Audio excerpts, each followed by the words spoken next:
ভাই? মন খারাপ কে?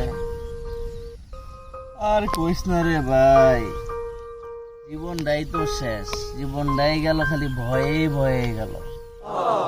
কি এর এত ভয় ভাই?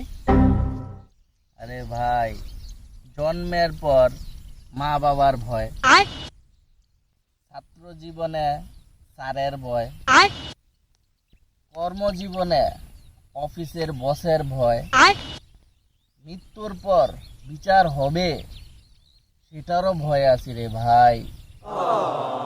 ভাই সবই তো কইলেন, একটা কথা তো কইলেন না। কি ভাই, কি বলি নাই? আপনার বউর ভয়টা যা সেটা তো কইলেন না। আরে ভাই, ওটা তো আমি ভয়েই বলি না।